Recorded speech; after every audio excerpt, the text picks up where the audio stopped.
Happy Monday, y'all. Stephen Lyles here, and it's a little unique to just get me because I typically am not by myself. On Friday nights, I'm with my friend and broadcast partner, Chris Welch, and on Mondays at the Coaches Show, of course, we get to interview a bunch of different people. And then during the week, I'm with my buddy Austin on the Sideline Talk podcast. But today you get me. And so it is the Monday after Snapshot Friday, and or after Snapshot started.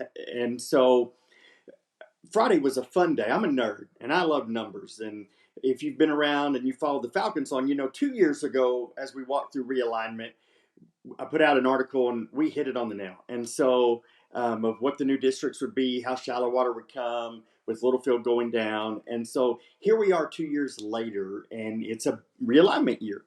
And if you don't know what Snapshot Day is, every 2 years in October, UIL has every school report their enrollment numbers. Those numbers are released in October, and then this coming February, we will find out what our next 2 years of classification and district alignment look like. And so, obviously, that's a big thing because not only does it keep the playing field level, but it also can change drastically as some of the numbers go up and down. And so, this last realignment, we saw Littlefield leave our district to go to Division II, and we renewed an old rivalry with Shallow Water, if you're a Bushland fan, as did Dalhart, River Road, and Muleshoe. And then we also saw Vernon and Iowa Park come down from 4A, and so they went into District 3, 3A. And so we'll see, we potentially could see some of them in the playoffs. And so it's always an interesting to see where the shuffle begins. And so don't want to take long. I'll jump right in. I'm gonna pull my spreadsheet up on the screen so you can see it. And really, my heart's in Region 1. And so this spreadsheet just covers Region 1. And what I did is I tracked 4A Division 2 because those are the schools that could come down. I tracked 3A Division 2 because those are the schools that could come up. And then obviously we've got Region 1 district or Division 1 that includes our Falcons. So let me hop on over here and let's just kind of look real fast. And I'll tell you, if you're a Falcon fan, we're pretty fired up. And here's why. It was a good Snapshot Day is a good day for us because we realize one of our nemesises in Region 1, they're going to be leaving. We've known for a long time that Brock is just a massive school. And so they have reported 629 students. The cutoff for Division 1 last time was 544. So not only did they report 629, but they're going to be one of the bigger, not bigger, but one of the better sized schools in the district that they moved to. So just Brock's leaving, but a lot of the talk coming into Snapshot Day was, yes, Brock's leaving, but we think that Gunter, the 3A Division II powerhouse that met Canadian in the state semifinals last year, and will very likely, those two look to be on a clash of the Titans again in the playoffs, that state semifinal matchup. We really felt like Gunter may move up. Well, here's some good news if you're a Falcon fan. Gunter only reported 364. Now, that is, if you're looking at the sheet, 4 students over the last enrollment cutoff, which, if this was 2 years ago, would have moved them.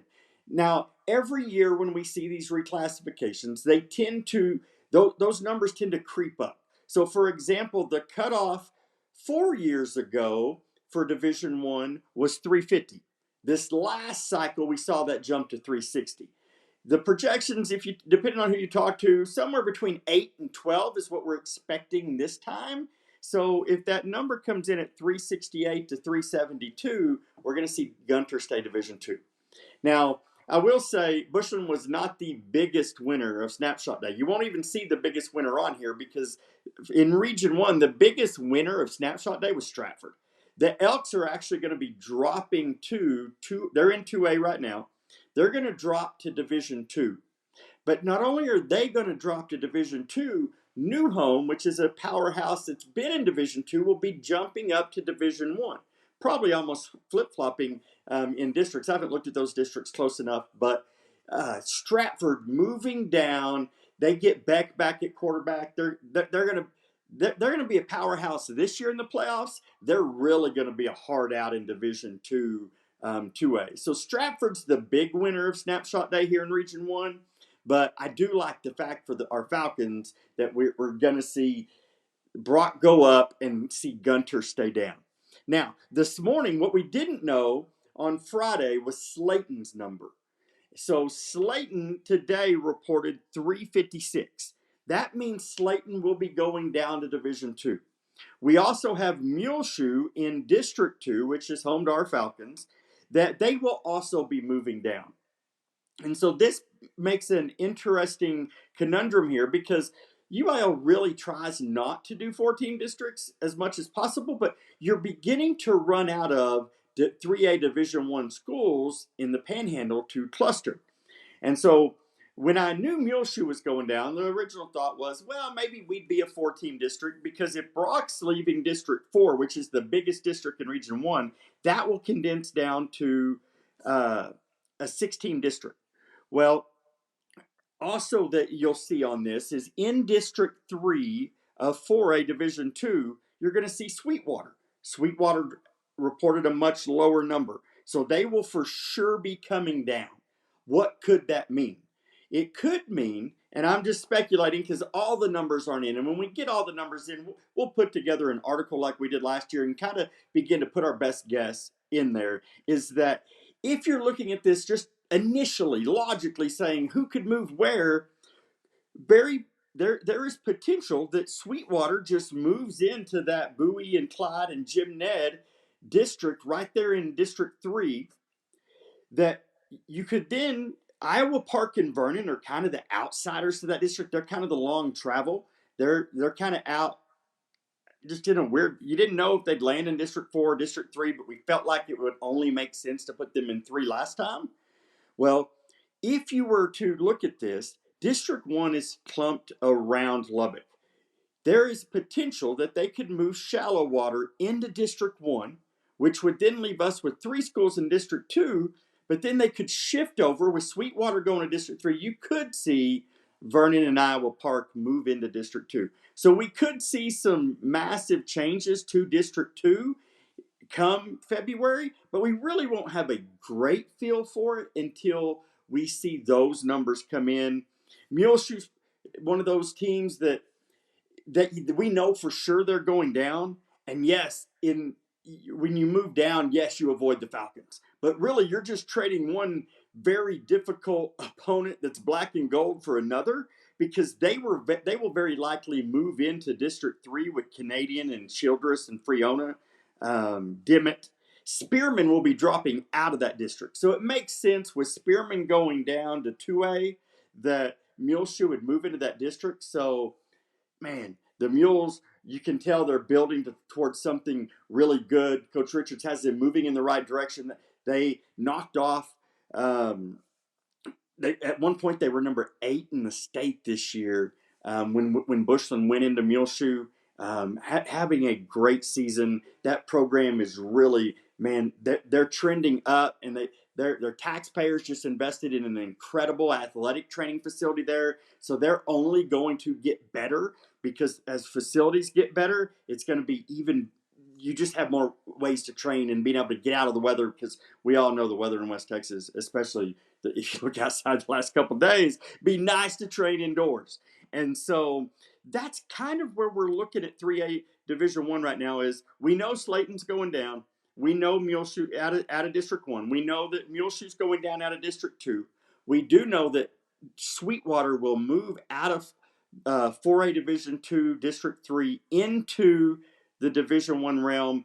I fully believe that they will land in District 3. It only makes sense. I mean, they're right there with Jim, Ned, and Clyde. That makes sense. So if that's the case, does that district stay 7? I don't know that it will.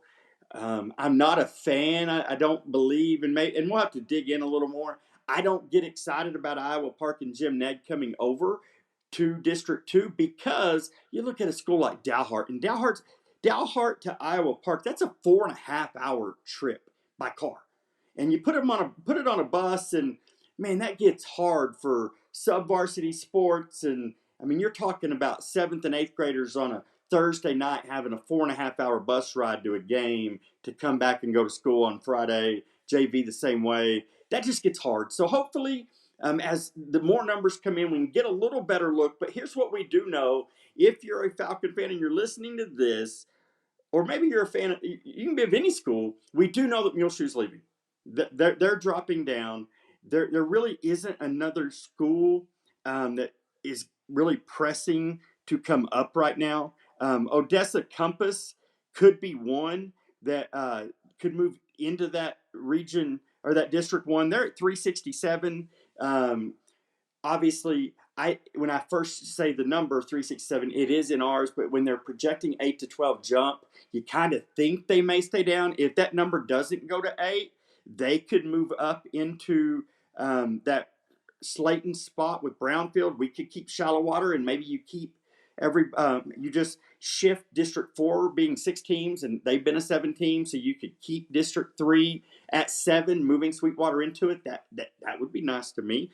Obviously, we would go to a 4-team district, which means everybody in football makes the playoffs, which I think, all 4 schools would probably be happy with. But let's see, as more numbers come in, we'll keep this updated. But just wanted to give you a quick little rundown. I know I've been texting a bunch of people just talking snapshot, and I thought, let's just do a quick video, go over it all, and we can all look at the same data, and then it's fun to be fans. It's fun to speculate. I love it.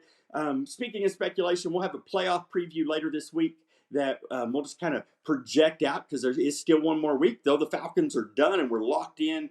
We'll go ahead and start looking at previews there too. But for Snapshot Day, that's the latest. Slayton's going down, Muleshoe's going down, and we'll kind of see where it all shakes out, and we'll start putting together some projections and talking about those soon. Hey, y'all have a great day. Go Falcons.